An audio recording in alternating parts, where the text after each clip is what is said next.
다크한 나이트메어 출발합니다. 겨울 끝자락, 스포츠센터 내부는 깊은 새벽의 정막에 잠겨 있었어요.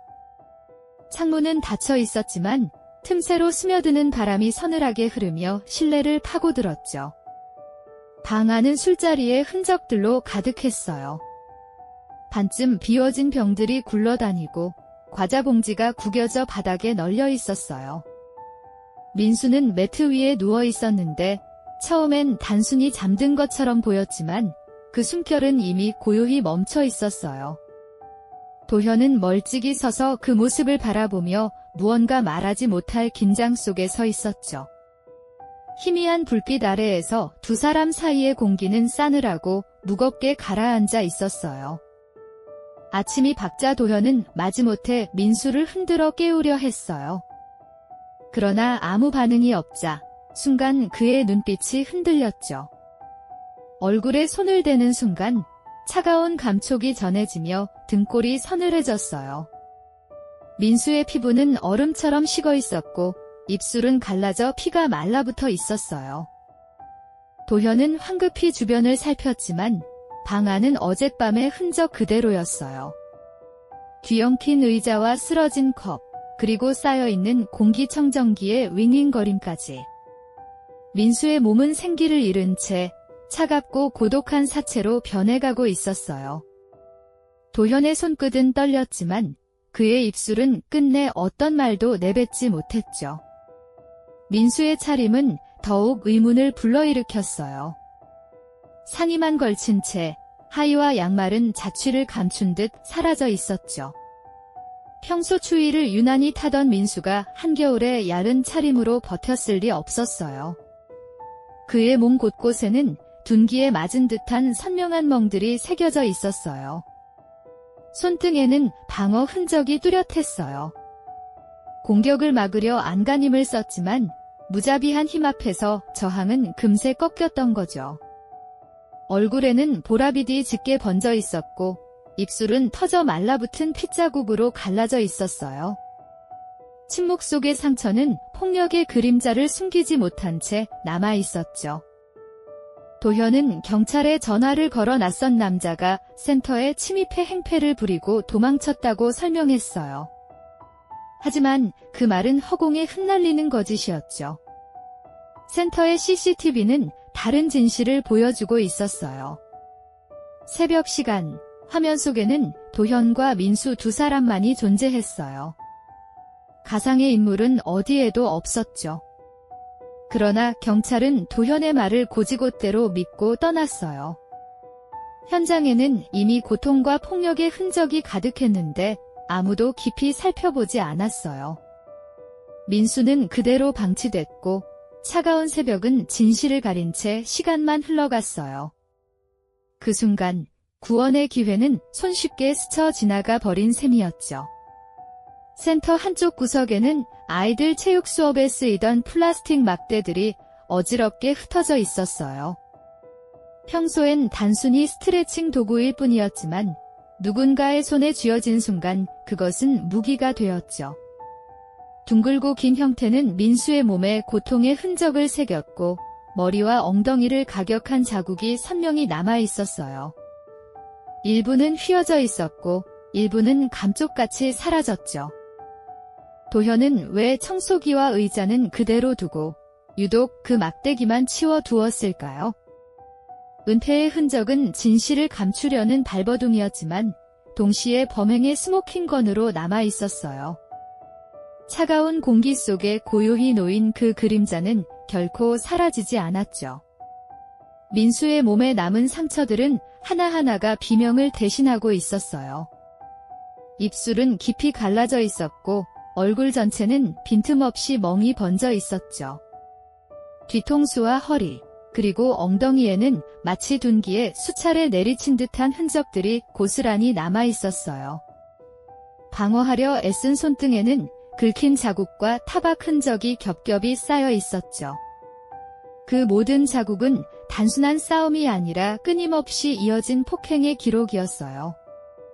공간에 퍼져있던 공기는 눌린 듯 무겁게 가라앉아 있었고 어쩌면 벽과 천장조차 그 고통을 기억하고 있는 것 같았어요. 도현의 신고 내용은 점점 모순으로 얼룩져 갔어요. 경찰에게 그는 알 수 없는 남자가 침입했다고 설명했지만 정작 현장에는 그 어떤 흔적도 남아있지 않았죠. 발자국 하나, 흔적 하나 없었어요. CCTV는 거짓을 가차없이 드러냈어요. 민수와 도현, 두 사람만이 센터 안에 있었던 거예요. 그러나 경찰은 그의 말을 믿은 듯 단순한 술자리 소동 정도로 치부하며 발길을 돌렸어요. 그 순간 진실을 가릴 수 있는 기회는 눈앞에서 무너졌고 민수의 생명은 차갑게 방치되고 말았죠. 도현은 새벽에 한 차례 경찰을 불러놓고도 아침이 밝자 다시 전화를 걸었어요. 이번엔 119였죠. 그러나 구조 요청보다 먼저 했던 일은 이상하게도 특정 물건들을 치우는 행동이었어요. 센터 한쪽에 놓여있던 플라스틱 막대들은 갑자기 감춰졌고 마치 없었던 듯 구석으로 밀려나 있었어요. 흔적을 없애려는 듯한 움직임은 오히려 더 많은 의문을 불러일으켰죠. 청소기는 그대로 두었는데 왜 막대기만 숨겼을까요? 그 작은 차이가 사건의 본질을 드러내는 실마리가 되었어요. 어둠 속 은폐는 결국 스스로를 드러내는 그림자가 되었던 거예요. 부검 결과는 충격적이었어요. 민수의 몸 안에서 발견된 상처는 단순한 타박이 아니었죠. 심장을 둘러싼 막이 찢어져 있었고 내부에는 피가 고여 있었어요. 더 끔찍한 건 파열의 흔적이 단순한 외부 타격이 아니라 내부에서 관통된 형태였다는 사실이었어요. 둥근 형태의 둔기가 강하게 밀려 들어가 심장까지 손상시킨 거였죠. 상상할 수 없는 고통이 그의 마지막 순간을 지배했을 거예요. 외부에는 큰 자상이 없었지만 내부의 붕괴는 모든 걸 설명하고 있었어요. 그 고통의 깊이는 차마 말로 다 전할 수 없는 비극이었죠. CCTV 속 장면은 사건의 진실을 적나라하게 보여주었어요.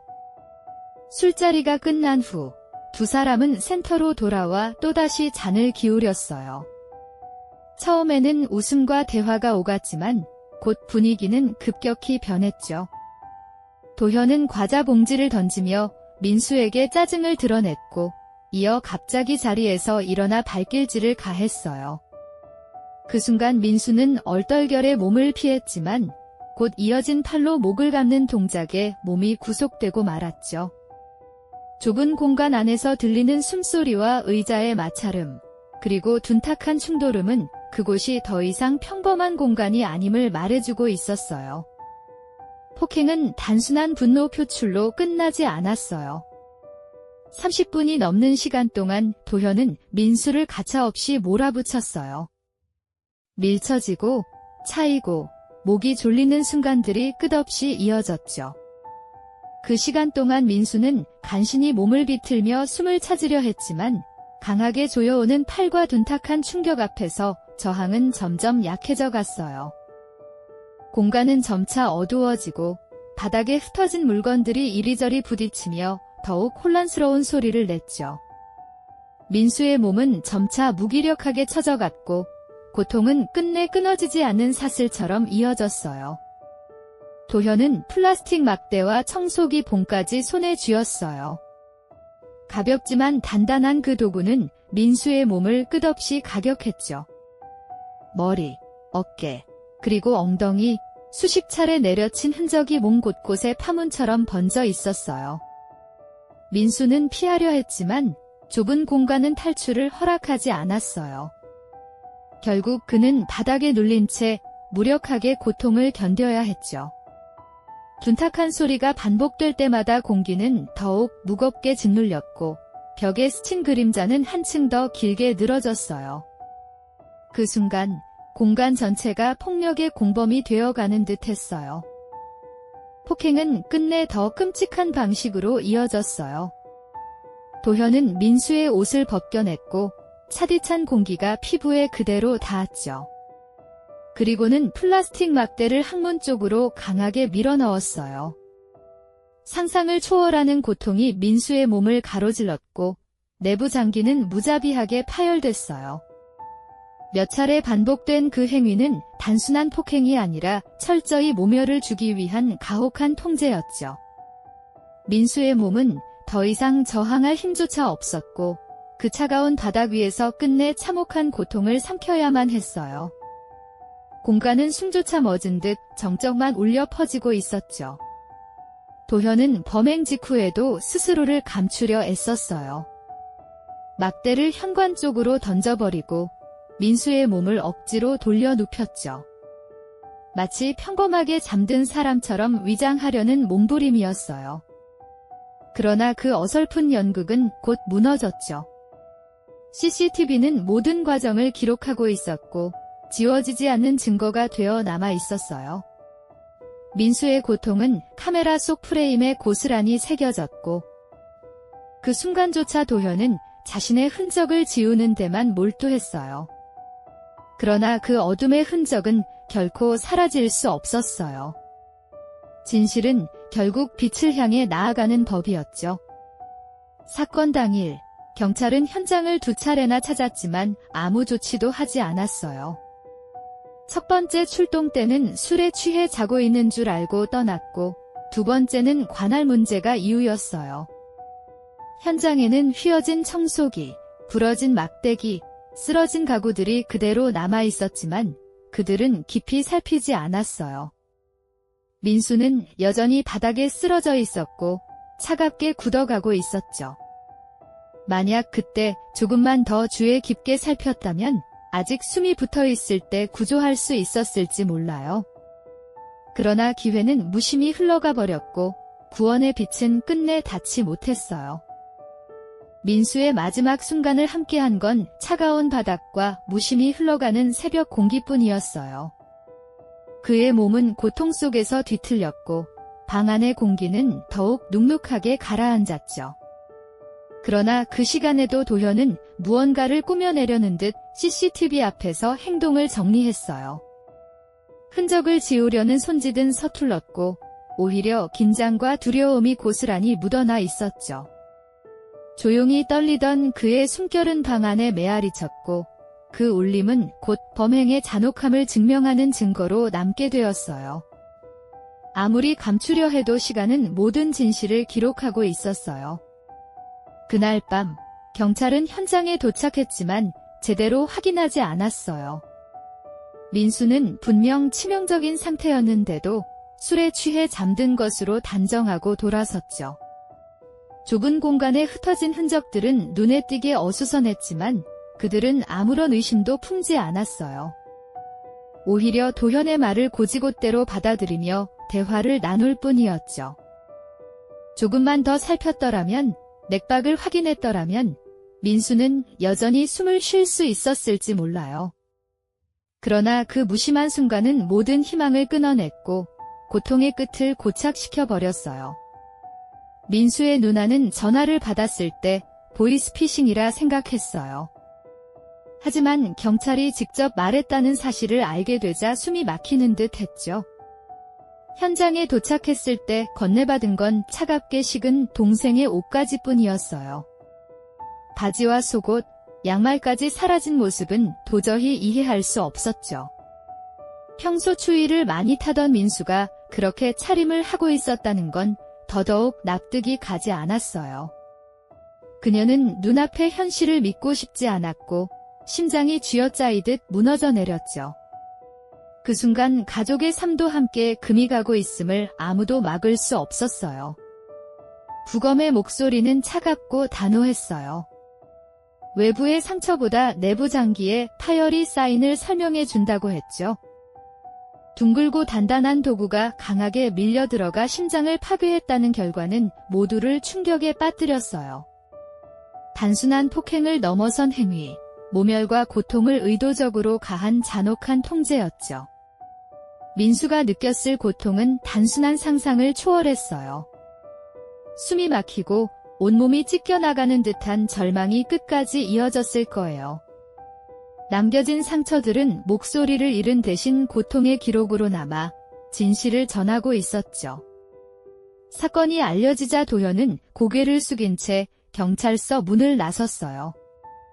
얼굴은 철저히 가려졌고 질문에는 죄송하다는 짧은 대답만 내뱉었죠. 하지만 그 말은 공허하게 울렸어요.